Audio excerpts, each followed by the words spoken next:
If you were anything like me, you're just thinking, you know what? Okay, Arizona, let's go ahead and turn off the heat. I think we're good. We've been punished enough. Yes, yeah, how about that? Yes, we have done our time. It's time to turn off the heat and just let's go. Good grief. You have a home here. Welcome to the Go Show, celebrating all things outdoors in this beautiful outdoor playground of a state, nation, and world that we live in. And I know yesterday that I told you that we'd be talking about the roadless rule. We're not going to talk about the roadless rule because I am kind of versed on it, but I really need to dig in. I need to get a lot more of the history involved in what if you rescind it, what will happen. Because I think what will happen is that we lose a lot of access to pristine wilderness because they're going to be building roads. The roadless, right? The roadless rule. This area remains roadless, and then so it's da da da da da. Very nice, right? And then you rescind the roadless rule. Now they're running roads through the now it's and there's no habitat. So we hate that. We can't stand it. The roadless rule. We will get to that hopefully tomorrow. If not, I can do some research over the weekend and really make it happen. Because I want to dial in. I want you guys to be very educated about the roadless rule. So when you talk about it with your pals, then you are calling a congressman or a congresswoman or a senator, that you say, listen, jabronis, slappies, we're not doing this. We ain't playing this game. And it's weird to me that when we'll get to it when we talk about it, but I mean, it's weird to me that this administration is just shooting itself in the foot. I don't get it. We said no, not one damn acre. We're not playing around. These are our public lands. We ain't playing around with these things. And so I'm excited that we squashed the first time where Mike Lee tried to hand over a third of the country to the Mormon Church. And we got that taken care of, and then we're just gonna keep on fighting, I guess. Right? That's all we're gonna do. Just keep on keeping on with the fight. Oh, speaking of fight, before we get to dove season, I got to tell you that I've had an absolutely hell of a time getting dog food. Now I get Boone the good stuff. Ozzy eats the good stuff. And I don't like going, and there's a reason why I don't like going to Cal Ranch, because if I go there, go to Cal Ranch to get the dog food, I'm going to get other stuff. So I'm budgeting. I'm trying to be a thrifty dude. You know what I'm saying? And so I order from Amazon. Surprisingly, same price, if not a couple bucks cheaper. So I order from Amazon. I get Boone's food. I ordered on the 29th. Supposed to be here between 4 a.m. and 8 a.m. the next day. Didn't arrive. So it said delayed in transit, will be there later today. I'm like, okay. So I'm not going to run to the store and grab some. It'll be here later today. Good. Didn't show up later. This repeated itself to today. So every day I chat with Amazon customer service. Every single day they tell me, I promise, you can trust me. It's going to be there today. So I don't have to go run to the store. I can run to the store real quick, and whenever this gets here, it gets here. No, sir. We're going to get it done. Yeah. They don't drop it. I think it's too heavy. I think that there's a weight limit because the bag I get's 15 pounds. So I don't think they can drone it. But I did get a coupon for a free drone delivery. So I'm going to use that. And they gave me $50 and they gave me the food for free because it's been that big of a pain in the butt. Boone has been eating good in the neighborhood. He is the probably the most spoiled dog around right now. I think I split a steak with him. He got a couple of chicken thighs. He's been taken care of. Boone good. Yeah. So he's not worried about it, but I'm tired of sharing my food with him. Yeah. But he had ham this morning. My good grief. Come on. Yeah. But it's so funny. Like, that was the biggest, it's such a huge inconvenience. And again, I would have just gone on the 30th. I would have gone and got it. We got it from the store and just been done with it and just said when it's get there. But no, Mr. Mike, we assure you it's going to be here. Promise you can trust me. No lie. So I'm like, okay, I won't go. And it's turned into this. So $50 and a free bag of food is fantastic. And it's funny to me because, I'm not starving. I have a roof over my head. Bills are paid. Everything's all right. But I was like, I was ready to just be done with Amazon altogether. Like, screw Amazon. Actually, I had to buy some things for hunting season. So I usually just get them on Amazon. I went to Sportsman's Warehouse because I was so ticked off. I'm like, screw this. And I bought that stuff there. But I was done with them. And they gave me $50, and I'm like, woo! We love Amazon, yay! Yeah, I'm gonna sell out. For $50 too. I'm like, okay. They're probably laughing and they're going, it's that easy? Is that easy to get this guy? Yeah, $50, huh? Okay. There we go. Easy breezy, I guess. Yeah. So yeah, and all of a sudden, right away, I'm like, what can I buy on Amazon for $50? What can I buy on Amazon? And of course, I go in there and I spend $80. Fished in, just like this. Woo-hoo. Fished in. I'd love to see him drop a 15-pound bag.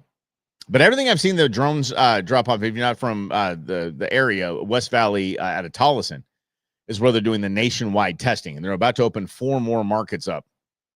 4, this many, not 4, which would be 5 markets upcoming at the beginning of the year. And so more people are going to get drone service. I don't know if it's going to be here in the Valley, but West Siders are the only ones that can get drone service, and not all West Siders. Even Queen Bee can't get it, but it's in my hood. And I've seen them drop several packages, and the propellers just blow the packages all over. Like they weigh nothing. Like if you buy toothbrushes or something like that, they'll drop it via drone, and then it'll blow all over the street. So a 15-pound bag of dog food will just plop right there. It's all good. Yeah. It's nuts. And we see it all the time. And it was funny because my neighbor got, I think, 6 packages delivered in one day. And I every time I'd go out and walk Boone or I'd go somewhere in the truck, I'd look out and there are boxes in the street because the other boxes the drone already delivered was blowing things all over the place. You get to choose. You get to choose whether you want it dropped off in your front yard or your backyard. And I think backyard is a better idea. Well, seeing that. And I think the first thing they delivered to me was like 3 bottles of different vitamins. So that definitely under the weight limit. But no, we could not do that. But Amazon, literally, I sold out and got giddy over $50. Jeez. And Eddie, you've seen my garage, dude. Yeah, I got a lot more $50 worth of stuff in there. Good gravy. Anyway, let's get this. I want to talk about the roadless rule, but we'll do that either tomorrow or Monday because I do need to do a little bit more research on it. I want to know where it came from. I want to know why we started the roadless rule because it was recent. It was in the 2000s. So I want to know which president signed it. I want to know who championed it. I want to read it, that kind of stuff, and be really educated. So you guys are educated as well. And for those of you that will be joining me on the November dove hunt.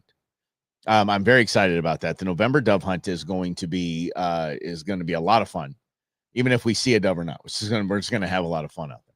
I realized that yesterday I was talking at a pretty high level dove talk, and sometimes I just because it's just like breathing to me. I don't really think about, oh my gosh, a lot of people don't really know what we do. Like I was talking about buckets, I was talking about distance, I was talking about all this stuff. So let's talk about it. Dove hunting is an event, period. It is an event. And whether you go out 5 times in a season, 10 times in a season, 15 times in a season, doesn't matter. It's an event each and every time you go. There is the pre-gaming, kind of hanging out by the trucks. You're kind of, drinking coffee, just getting caught up with people, just, spinning yarn, so to speak. And then it's almost like it gets in the way. And if the hunt actually gets in the way, you're doing good. Yes.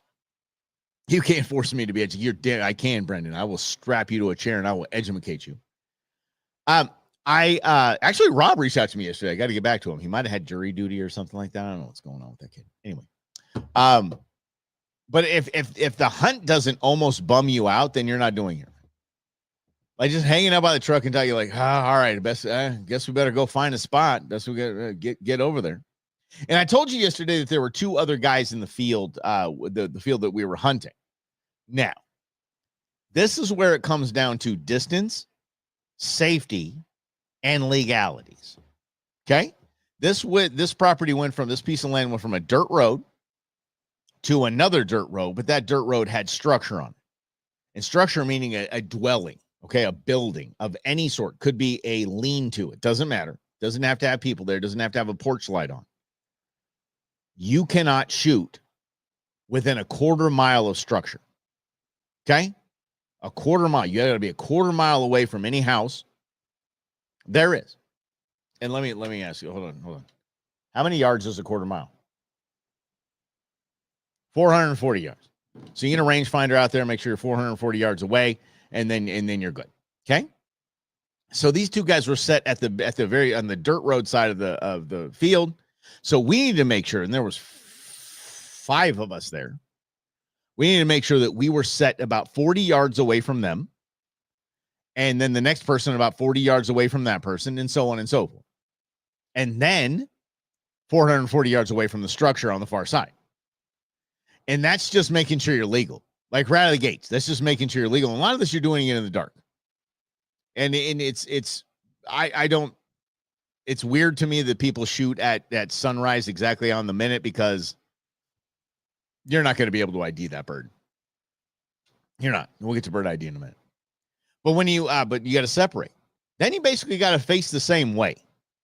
So everybody's in a big line. All right. So when everybody's in a big line, now you've got about a 45 degree. You're doing one of these, like a cone. It's your cone. You can shoot anything in that cone. Once your bird and you're swinging on the bird, and once that bird hits that cone line, you pull up. Or if you don't, you're actually shooting at the person beside you. We call that the Cheney zone. Okay? So the Dick Cheney zone is a no-go.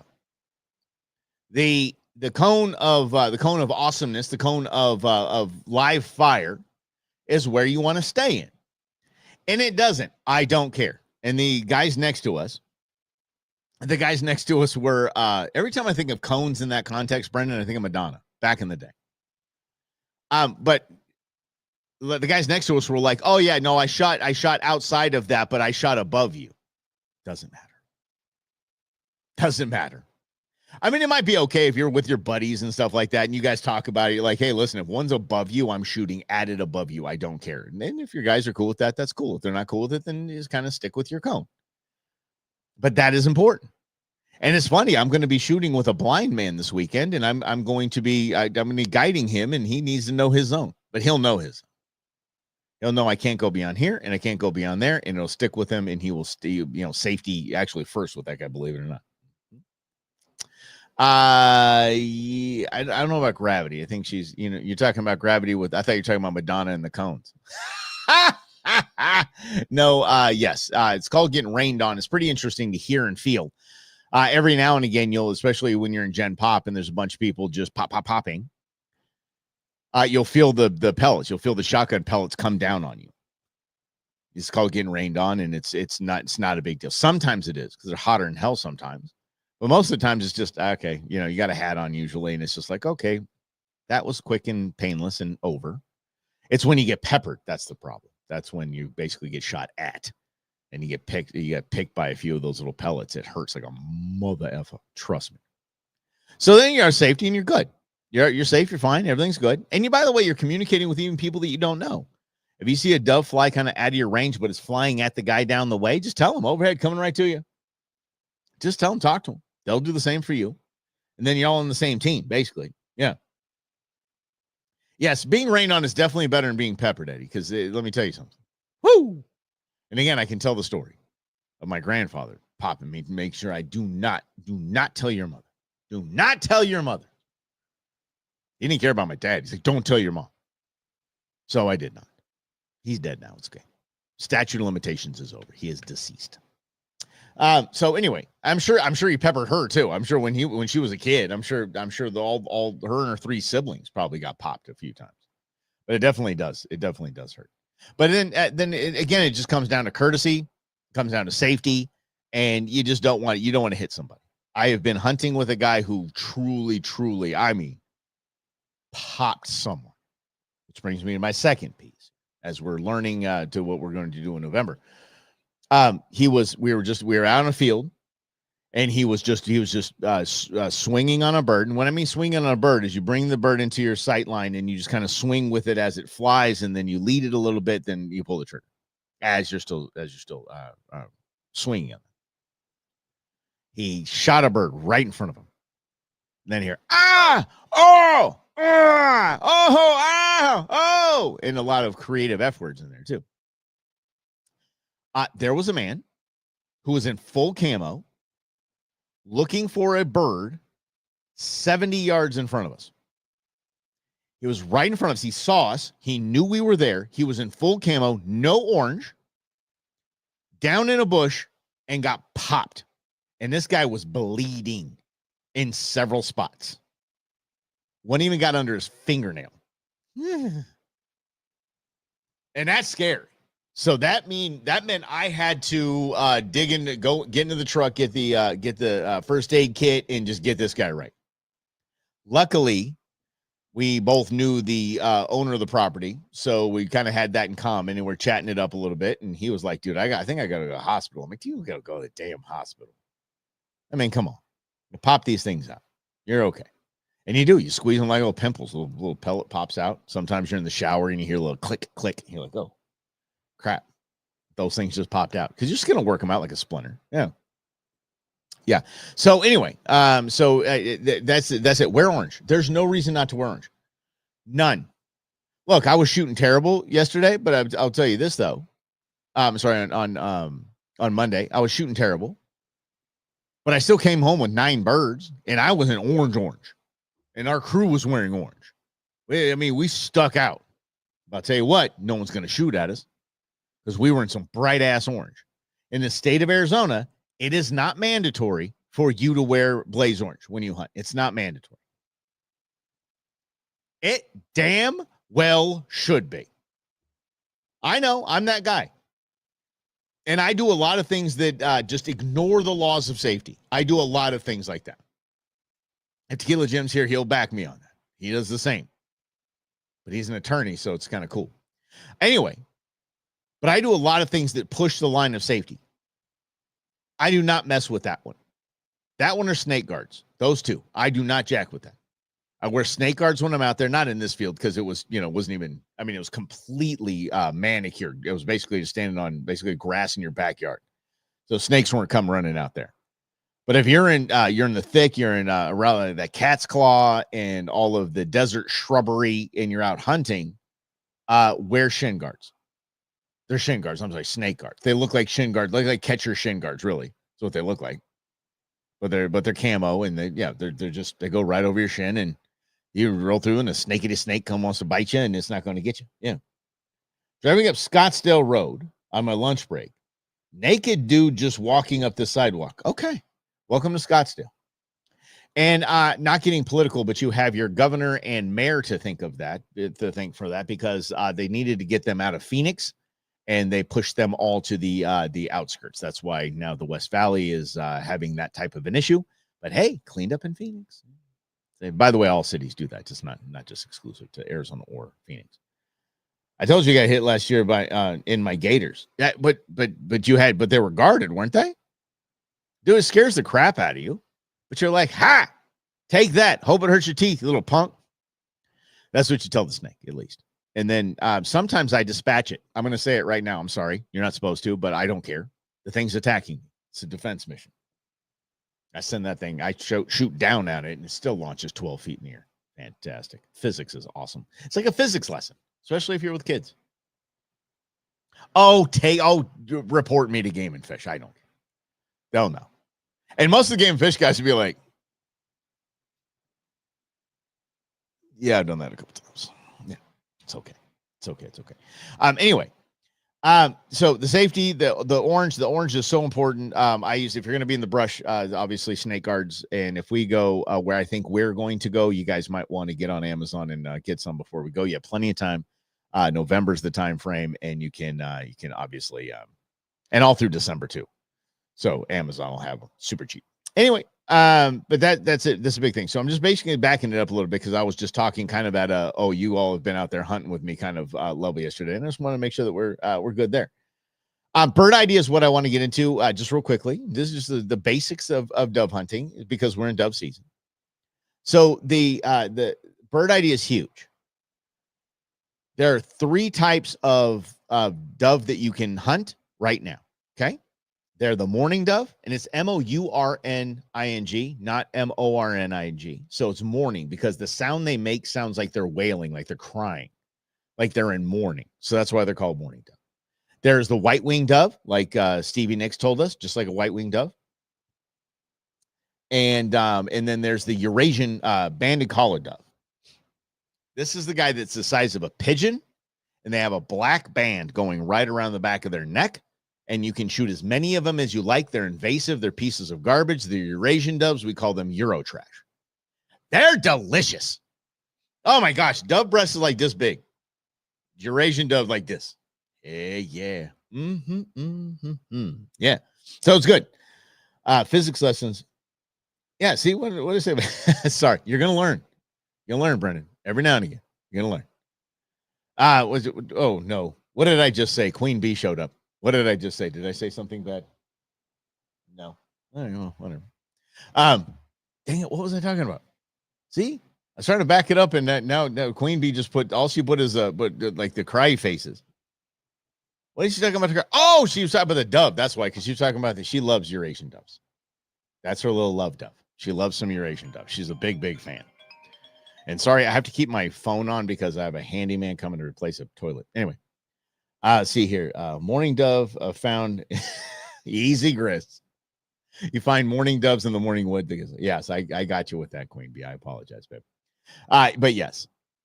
But this is, hey, look it. Hey, I'll take you out. It'd be a Prince song, man. I'll tell you what it's like when doves cry. I'm going to pay for that one later. This is what it sounds like when doves cry. Anyway, but yes, but Eurasians are invasive, and so those are the three that you go for. But bird ID is super important because sometimes, especially when it's the kind of low light out there. No, it's my son. It's my son, Eddie. It's her daughter. She's got a daughter that goes there, and it's my son. Anyway, but bird ID is super important because there's birds that might look like a dove, ain't a dove. And you drop that thing and you walk up to it and you're like, well, crap. That sucked. Ethics kind of take in there. Really not going to hurt the environment if you make a boo-boo like that once or twice. But if you're making it several times, sit a few plays out and learn some bird ID. And then I would talk to Game and Fish about that. Be like, hey, listen, I guess I don't have my glasses on today. I shot 3 little, what we call Arizona Nada doves. The native Arizona Nada dove. Yeah. Yes. It's October, I think it is. Yeah. Eddie, by the way, see what's going on over here with Queen Bee and Eddie. And then I was chiming in like I'm not a good host. Eddie's actually going to be doing the fireworks at the high school that our kids go to, going to do their homecoming. So he's going to be doing the fireworks over there. So pretty cool, right? Yeah. Can't pay teachers, but we can. Anyway, but worth it. So we get to hang out with Eddie. Hopefully, get to hang out with Eddie before the show starts and go say hi and see what's going on. So it'll be a lot of fun. We're gonna see, it's with Eddie. It's one of the two things. I'm with the pyro or I'm with the band. So you can say that if you go see Eddie doing anything, you're like, I'm with the pyro over there, or I'm with the band, walking in like Wayne and Garth doing one of these things. Yeah. Oh yeah, we're definitely gonna watch the show, Queen Bee. Anyway, bird ID super important, especially the second half when we're all going, because you can't shoot white wings, so you have to see the difference between how a white wing flies and a mourning dove flies. Don't worry about it. The Euros fly just like pigeons, and if you think it's a pigeon, go ahead and hit that too, because that's no limits at all. Just go ahead and take as many of those down as you can. Euros, take as many of those down as you can, and they're all good eating. They're all fantastic. So don't worry about that part of the bird ID. You need to learn how a white wing flies and how a mourning dove flies. And then once you have that down, because the second half when we're out there, guys, you can't shoot can't shoot white wings. Jeez Louise, let me get some coffee. Holy mackerel. Doing this intermittent fasting thing, and I just made a pig of myself before I came on here. Woo! I had the meat sweats. Woo-hoo-hoo. Damn. Okay, Grizz just says he's with Eddie Goodwin. Okay. All right. Well, I think it's cooler to say I'm with the pyro. I'm with the pyro team. I'm a certified pyrotechnic. Sorry. I'm here with the pyromaniac, or I'm here with the band. I like to say I'm here with the band. That's so much cool. I mean, you can't get cooler than Eddie Goodwin, but you can say you're here with the band. So bird ID, this and that, and then okay, good. And then just know your limits, and then you're good. You're good. Listen, if you put something in your pack that isn't a dove, but it's dark and you thought it was a dove, Game and Fish is going to ring you up. Game and Fish is going to be like, okay, you can't keep that. We're going to keep this here for education if you don't mind, if they're doing a check on you. No big deal. They're going to rock you over. And if you have one more white wing than you can and one less mourning dove, but you have a limit of 15, who cares? They're going to, okay, just, yeah, don't do that again. Just make sure you're keeping track of your numbers. That's all they're going to say. Game and Fish is just cool like that, man. They want to make sure that you come back next year. They're going to want to make sure that you keep doing this because, again, they rely on us for the Pittman Robertson funds and the North American Model of Wildlife Conservation. So they did. Here's a crazy thing. As many people go dove hunting, and especially over the holiday, I mean, it was just crazy, absolutely crazy. We could have doubled the limits essentially. And according to the Game and Fish biologist, your Arizona Game and Fish, won't even scratch the surface of population of dove. Like, we're just helping manage, like, basically slow or hit the brakes on population booms of dove. But as far as decreasing the number of dove, hell no. No, they're fine. They're good. Doesn't even scratch the surface. When am I going to have Game and Fish on? Well, who do you want me to have on? I can have a director on. I can have a deputy director on. I can have a branch, recreation branch chief on. I can have somebody from off-highway vehicles on. I can have someone from fisheries, hatcheries on. I can have anybody you want. Anybody, anytime, they're cool like that. Yes, I'm going to have SCI and Safari Club International. I got to have them on hopefully next week as well, because those guys are doing great things here in Phoenix. It's kind of a lesser-known chapter of the SCI, so yeah, we're going to make sure to make that happen. We're going to fire them from the Yellow Submarine. Oh, hell yeah. Let's go. Let's go. Yes. Elk and striped bass. Elk? What about striped? What do you mean striped bass? What you talking about, Willis?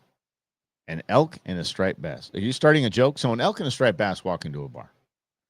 Yeah. I told Queen Bee a joke that was just, I thought it was funny. It's one of my dad's jokes. I told her that last night and she didn't even chuckle.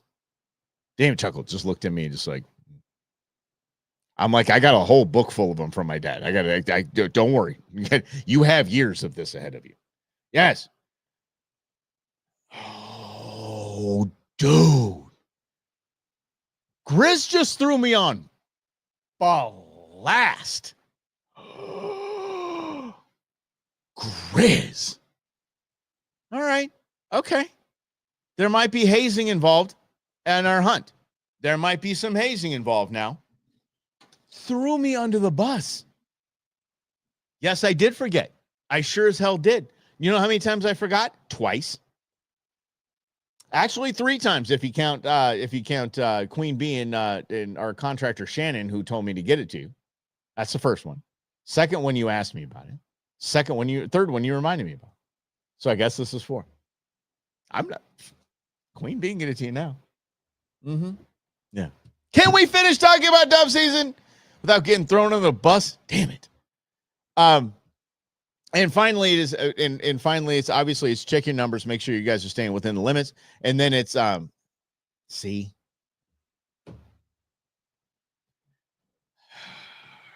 It's gonna be a long afternoon.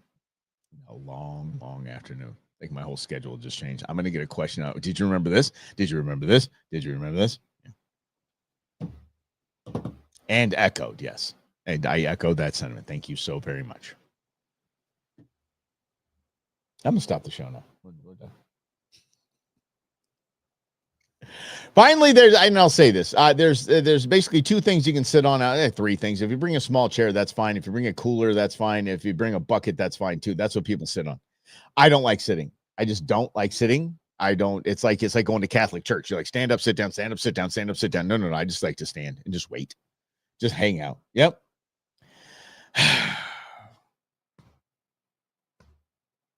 Yep. Now, because here's the deal. If I end the show, I'm going to get a call from Queen Bee. Why didn't you give Grizz this one? I'm going to get. Why did you forget? Why didn't you set a reminder? Do I need to help you with your calendar? That's what I'm going to get. Now I don't want to end the show.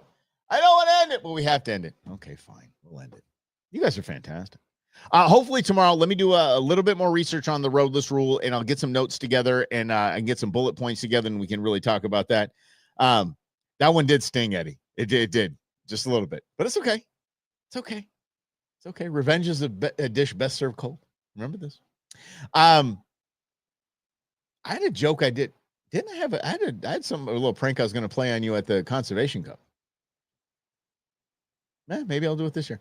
Okay, you guys are great. Thank you for hanging out. Let's do the roadless rule tomorrow. I'll get some bullet points, and we'll all have a great discussion on what we can and cannot do, and what this has done, and what this will do if it is rescinded. So let's make that happen right here on the Go Show. Celebrating all things outdoors in this beautiful outdoor playground of state, nation, and world that we live in. Hasta luego, everybody.